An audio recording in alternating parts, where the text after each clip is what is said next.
मलिक साहब, लिखता कौन है ये जो है ये? कहा ना अभी, राशिद भाई ने कहा था कि धर्मेंद्र की फिल्मों के से डायलॉग्स होते हैं कि आपको, मतलब हम कई बार होता है ना कि हासिल आया शून्य, कुछ निकल के नहीं आता। हम बड़ी उम्मीद करते हैं कि आज शायद कुछ निकल आएगा। जो प्रश्न है, बहुत सुलगते सवाल हैं, इतने सारे सवाल हैं जिनका जवाब देश भी चाह रहा है और बाकी सभी चाहते हैं कि वो कुछ चीजें तो सामने आ जाएं। क्योंकि आप दिल्ली में हैं और बाकी अभी रवीन भाई भी हैं, रवीन भाई से भी यही सवाल मेरा होगा। क्या, कैसे इसको देखें, कैसे लें, क्या है ये क्या अब ये इस भ्रम में देश आने वाला है, आपको लगता है? और वैसे तो कहा गया है कि यहाँ तो सब बहरा है सारा का सारा, अपना आप ही केवल और केवल जो एक ये जो जोशीला भाषण या जो भावनाओं के साथ एक कैसे प्ले अप किया जा सकता है, मोदी से ज्यादा कोई जानता नहीं। प्रतिक्रिया आपकी मलिक साहब। संजीव जी, अगर आप मोदी जी के भाषणों को लगातार देखें पिछले 11 साल में, उसमें कुछ नया हमें दिखाई नहीं दे रहा है। जुमलेबाजी लगातार चल रही है, आज भी हुई है, उससे ज्यादा में कुछ नहीं दिखता है। लेकिन अगर आप बहुत गंभीरता से सुने या देखें, कहीं ना कहीं उनकी आवाज में एक लड़खड़ाहट थी, कहीं ना कहीं एक चौकन्नापन उनके भाषण देने में था, लेकिन वो चौकन्ना रह नहीं पा रहे। जैसे एक वर्ड पे अगर आपने ध्यान दिया हो कि हमारे विरोधी, हमारे दुश्मन घरों में डूबे हुए हैं। घर में तो डूबते नहीं है, डूबते हुए होते हैं। हाँ, बहुत सारी चीजें हैं जो बहुत सारी चीजें हैं जो इस प्रकार से बोल रहे हैं। टेलीप्रॉम्प्टर के साथ रहता है वो, तो उसको जैसा जो वहां शब्द, इसीलिए आपने लिखने वालों की बात करी है। आपने 2 दिन पहले देखा होगा अमित मालवीय जी ने कितना बढ़िया लिखा था कि हमें भी नहीं पता था, आपको भी शायद पता हो कि कांग्रेस का हेडक्वार्टर एक वहां टर्की में भी पकड़ा गया है। तो लिखने वाले तो क्रांतिकारी लोग हैं, आज के जमाने में भी गूगल के होते हुए भी इस तरह की चीजें चल रही है। महत्वपूर्ण बात ये नहीं है, महत्वपूर्ण बात ये है कि अभी पुष्पेंद्र जी ने जिक्र किया था कि भाई नोटबंदी के लिए जो कमर तोड़ने के लिए जो नकली नोट आते हैं उसके लिए नोटबंदी की गई। मैं आपको सूचना दे दूं कि लगातार सूचनाएं आ रही हैं कि आज भी नकली नोट नेपाल के रास्ते भारत आ रहे हैं, बड़ी तादाद। कोई पूछने वाला नहीं है, सुनने वाला नहीं है, उस पर तो कोई चर्चा ही नहीं होगी, क्योंकि आप कोई भी चर्चा इस तरह की कहीं कर ही नहीं सकते, चाहे मीडिया हो चाहे कोई दूसरे रास्ते, सब बंद हो गए, सब जुमलेबाजी चल रही है और सब जो है इनकी आरती उतार रहे हैं, तो कहां से खबरें आएंगी इस तरह। दूसरी बात, सबसे महत्वपूर्ण बात यह है कि जिस प्रकार से हमारी विदेश नीति चलती थी, जो इनसे पहले भी लोग, राजनीतिक लोग आए हैं, मंत्री आए हैं, प्रधानमंत्री आए हैं, सार्क समिट होता था, एक सार्क देशों का एक समूह बनाया गया था, वो कहीं ना कहीं खत्म हो गया है।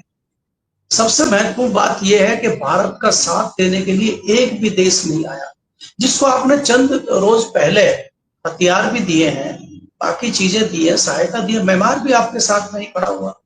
नेपाल जैसा देश आपके साथ नहीं आया, भूटान, श्रीलंका और बांग्लादेश तो खैर बहुत पहले जा चुके हैं। जो मुझे सबसे ज्यादा चौंकाने वाली घटना नजर आ रही है आज, जो कल एक बहुत बड़ा राजनीतिक निर्णय कहिए, सियासी निर्णय कहिए, कूटनीतिक निर्णय चाइना ने लिया है कि विदेश मंत्री को बुलाया अफगानिस्तान के, क्योंकि भारत ये सोचता था, भारत ये जानता था कि हमें कई बार पाकिस्तान को टाइट करने के लिए, पाकिस्तान को अफगानिस्तान की साइड से तनाव करने के लिए भारत अपनी कूटनीति और जो दूसरी चीजें हैं वो यूज करते थे हम लोग। और कहीं ना कहीं हमारे बहुत अच्छे रिश्ते अफगानिस्तान के साथ थे, पहले भी वहां हमारी कई सारी परियोजनाएं चल रही थी। अभी भी बीच में ये हुआ था कि भारत अपनी तमाम परियोजनाएं शुरू करेगा और अफगानिस्तान में अभी हमारे विदेश मंत्री थे। तो ये जो कल एक मीटिंग बीजिंग में हुई है और वहां पे जो एक सहमति बनी है कि जो चाइना का कॉरिडोर बन रहा है और वो अफगानिस्तान तक जाएगा, तो ये मान के चलिए कि हम लोग इस पर बहुत ज्यादा ध्यान नहीं दे रहे हैं। ये बहुत बड़ी घटना है, आपके हाथ से अफगानिस्तान भी निकल गया, जो थोड़ी बहुत सहायता आपकी करता था वो भी चाइना के हाथ में चला गया। आपका दावा ये था कि हमारे साथ है, वो चला गया, बिल्कुल ठीक। जी जी, वो खत्म हो गया है। और आप ये समझिए कि ये जो नूरा कुश्ती चल रही है भारत पाकिस्तान की, और इसमें जो वो हमें दोनों को जैसे 2 बिल्लियों की लड़ाई में बंदर जो है अपना रोटी खा रहा है अमेरिका बन के, उसी बीच में एक बहुत अच्छा मौका चाइना को मिल रहा है हमें घेरने के। हम बुरी तरह घिर चुके हैं। आपको याद होगा पीछे बहुत हल्ला हुआ था कि चाइना ने हमारी जमीन दबा ली है, और इन्हीं ने झूला झूला के कह दिया था कि नहीं नहीं, कोई हमारी जमीन नहीं दबाई है। जैसे इन्होंने आतंकवाद से बदला लिया है, जैसे इन्होंने सबको खत्म कर दिया है। अब कहाँ खत्म हुआ है, कोई वीडियो आया है क्या, कोई खबर है क्या, कोई लोग बता रहे हैं क्या, कोई आंकड़े हमारे पास है क्या? लेकिन कह दिया है, ऐसे ही कह दिया था कि कोई नहीं आया चाइना पे, चाइना का आदमी हमारी सीमा में। तो ये खाली कहने भर की जुमलेबाजी है। और इनका नया तरीका देखिए, प्रधानमंत्री जी 2024 के बाद बहुत दबाव है और वो अपनी कुर्सी को बचाने के लिए तमाम शाम दाम दंड भेद कर रहे हैं। कहीं न कहीं संघ ने दबाव बना दिया है। उसको देखते हुए अभी आपके सामने बिहार का चुनाव खड़ा हुआ है। आप इस सारी जुमलेबाजी के तहत बिहार के चुनाव को जीतना चाहते हैं और इसीलिए आप इस तरह की चीजें कर रहे हैं। क्या आपको नहीं लगता कि एक अनोखी घटना है, देश में इतनी बड़ी घटना हो गई और आप बिहार में जाके चुनावी रैली को संबोधित कर रहे हैं? आप किसी ऑल पार्टी मीटिंग में नहीं जाते, आप सत्र नहीं बुलाते हैं। आपने एक प्रतिनिधि मंडल भेज दिया है जिसमें सारे क्रांतिकारी और विद्वान सांसदों को आपने भेजा है। वो क्या बताएंगे बाहर जाके, क्या बताएंगे? आप बता दीजिए। यहाँ सब विद्वान लोग बैठे हैं, किस लिए आपने उनको भेजा है? क्या अमेरिका ने युद्ध बंद करवा दिया, हम आपका धन्यवाद करने आए?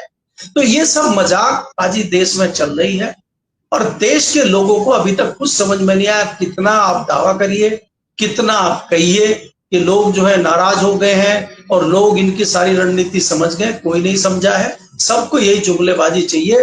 व्हाट्सएप यूनिवर्सिटी बहुत बढ़िया चल रही है। भारतीय जनता पार्टी का सोशल मीडिया में तोड़ करने वाला ना कोई सियासी दल है, ना कोई संगठन। भारतीय जनता पार्टी उसके बलबूते चुनाव भी जीतेगी और देश में इसी तरह से आगे भी राजनीति करती रहेगी। तमाम राजनीतिक दल जिस प्रकार से आचरण आज की देश टाइम में कर रहे हैं वो आपके सामने है। अभी बिहार जीतेंगे, उसके बाद बंगाल का चुनाव आ जाएगा, फिर यूपी का आ जाएगा, वही सारी चीजें होंगी। हरियाणा जैसा देश आपके, हरियाणा जैसा प्रदेश कांग्रेस के मुंह से छीन लिया है, तो बाकी में आप क्या कर पाएंगे? तो ये सिर्फ चुनाव जीतने की रणनीति है। ये थोड़ा बहुत जो डरे हुए हैं, बाकी बाहर से नहीं अंदर से डरे हुए हैं, जिस प्रकार से संघ ने इनके ऊपर एक दबाव बनाया हुआ। लेकिन मैं ये भी संजीव जी अंत में साफ कर दूं, थोड़ा सा विषय से अलग है।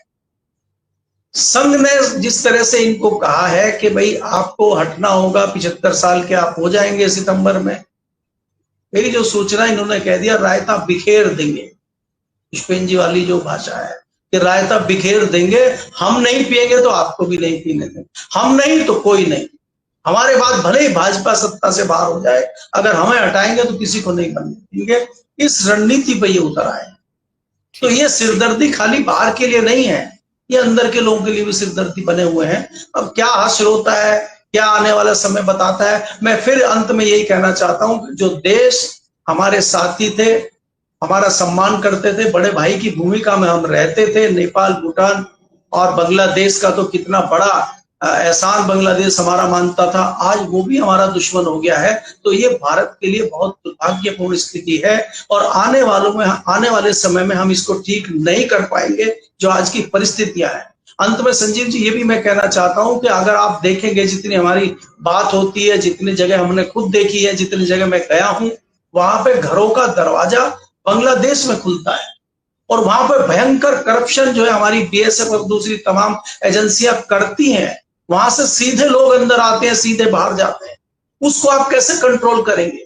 चाइना क्या उसका प्रयोग नहीं करेगा? 4500 किलोमीटर लगभग सीमा है, उसको कैसे कंट्रोल करेंगे आप? तो उसकी चिंता किसी को नहीं।